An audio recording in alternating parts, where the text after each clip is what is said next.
Alkisah, pada zaman dahulu, di daerah Bangka Belitung, hiduplah seorang lelaki bernama Pak Uda.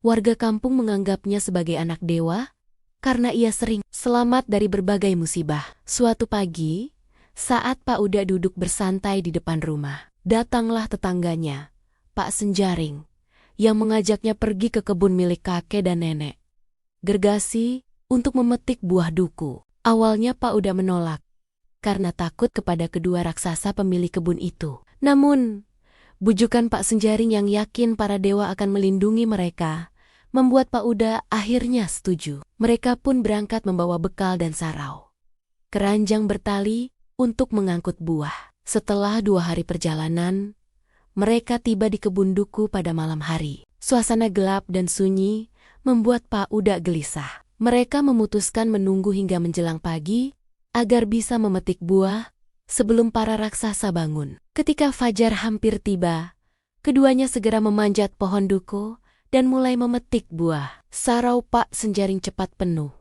sedangkan sarau Pak Uda baru setengah, karena ia sibuk memakan duku yang dipetiknya. Pak Senjaring berulang kali mengajak turun, tetapi Uda tidak menghiraukannya. Saat matahari mulai terbit, Pak Senjaring bersembunyi di semak-semak. Tak lama kemudian, kakek dan nenek Gergasi terbangun dan menemukan kulit duku berserakan. Mereka melihat Pak Uda di atas pohon, lalu mengguncang pohon itu hingga Pak Uda jatuh pingsan. Pak Senjaring yang ketakutan melarikan diri, yakin temannya akan dimangsa. Namun, kedua raksasa justru memasukkan Pak Uda ke dalam kurungan dan memberinya makan banyak agar gemuk sebelum disembelih. Dalam kesedihan, Pak Uda sering menangis mengingat anaknya. Suatu hari, anak raksasa bernama Gerasi datang dan bertanya mengapa Pak Uda menangis. Setelah mendengar kisahnya,